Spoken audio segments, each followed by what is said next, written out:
Hello folks, welcome to the second episode of Taking Our Strings to the Next Level. Now it's been a virtual orchestra playing another famous classical piece, which means a great challenge for every programmer. The first thing I would like to call your attention is to the viola ostinato in divisi that is actually composed by 3 channels. The first channel is sample modeling viola, which is composed by the 12 violas, full violas. The second one is sample modeling violas div A, and sample modeling violas div B. I decided to separate them into different channels because I want a smaller section for them, and I thought that the attacks of the notes would sound better with different MIDI channels for them. So, in the beginning,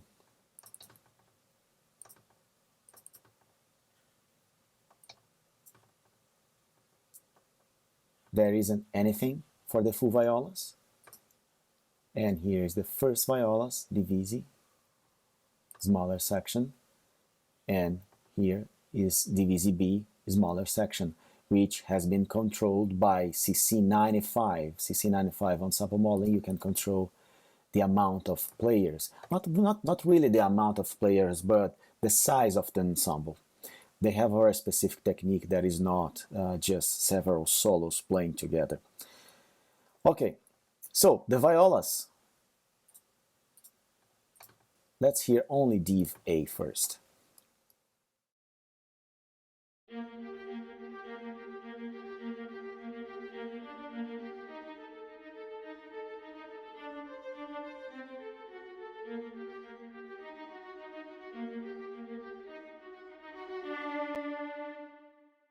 Okay, very simple technique, and as you can see, they are separated by a little gap between them, which gives the right amount of attack for each note. They are detached. The amount of attack is controlled by velocities, and every velocity that is on the downbeat is a little bit higher than the other ones. There's a little bit of randomness going on, and notes like these are high for a better humanization, but usually on the downbeat they're always higher. See, over here, over here, over here.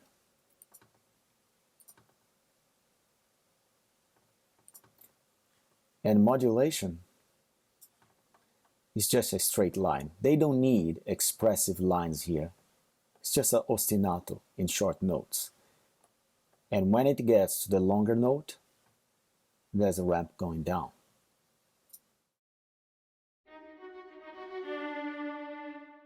Now, div B.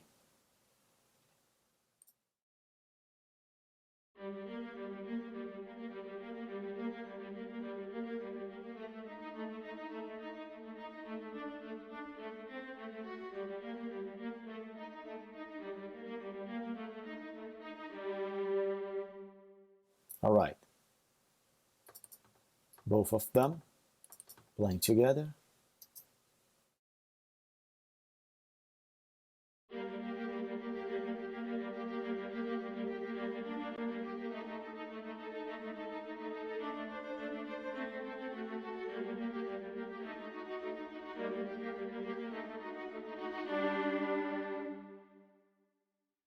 No round robin, so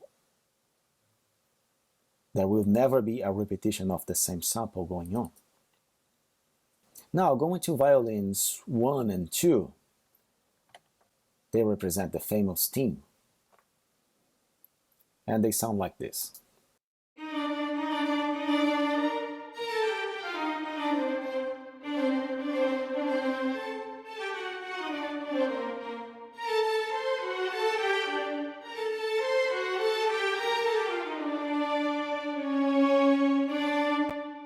Okay, let's isolate violin 1.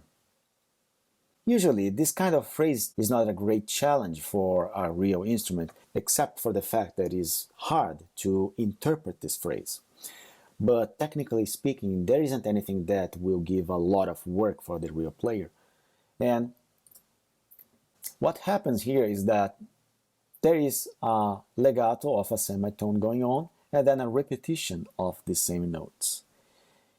If you have some experience working with virtual instruments and know something about the real players, you know how easy it is to repeat these two notes on the real violin. But it's not something easy to be simulated with samples. Usually, the release of this note and the attack of this note don't match each other. There are several kinds of techniques that we can use to improve this repetition of notes. It is not a rebond, and it is not even a détaché. It is just a repetition of the same note, which is pretty simple but hard to be simulated. And with performance libraries, things like that becomes a second nature.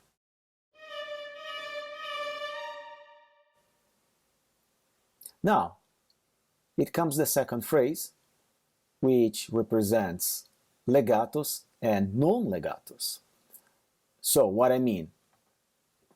Here we have a one interval legato, and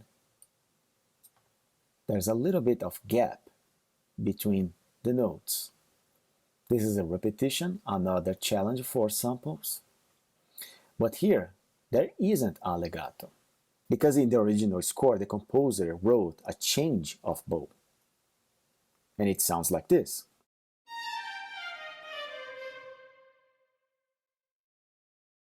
It wouldn't be a great deal if we put like this.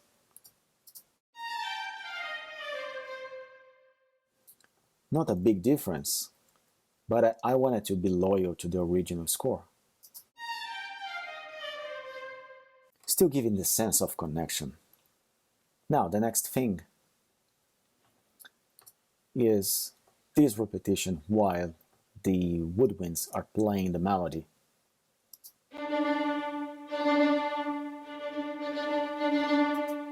This is another personal interpretation of mine, and the dynamics have been programmed like this. This is the downbeat, and here is the peak of the mountain. Downbeat, peak of the mountain. But right here, there's a crescendo. And first, I had something like this. Over the same level of the last note. But then I decided that would be more expressive to have a small crescendo here. And this is more or less what happened in the previous example of Beethoven's symphony, where there was repetition of the same two notes in a crescendo. But right here is a repetition of the same note. And let's hear only the crescendo.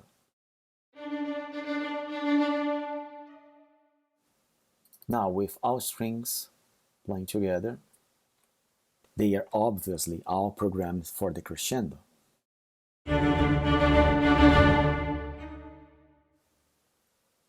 A smooth crescendo that does not represent any real change in the dynamic. It's just a matter of personal taste and interpretation.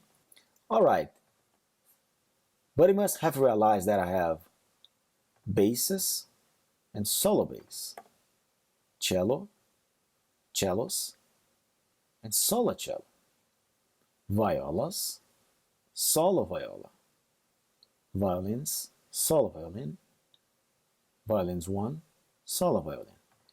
This is a technique that has been widely used to improve randomness, and it also provides a more flowing sound to the phrases. But now hearing only the solos,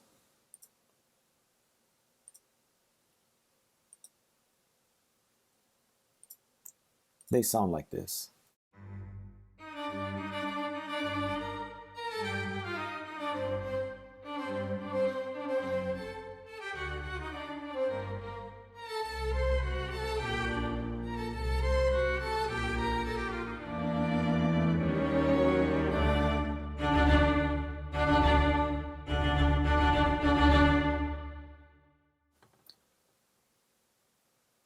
Violins 1 only, solo.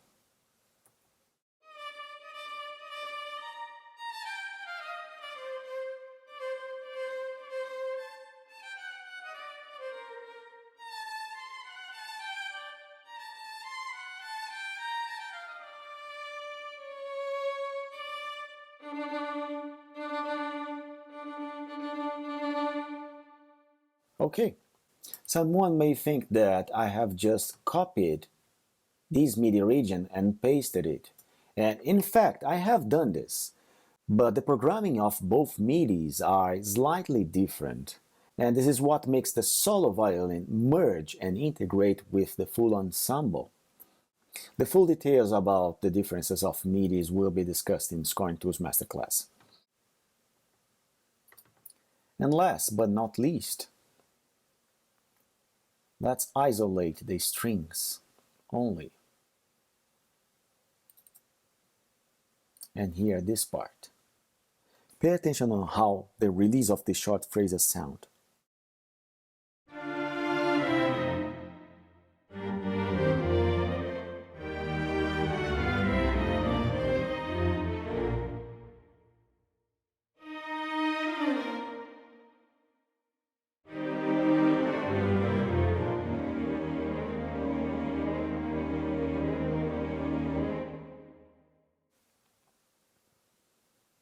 This is quite possible to be simulated with recorded samples, but a phrase like this, depending on the library, would require more than one patch to sound really convincing.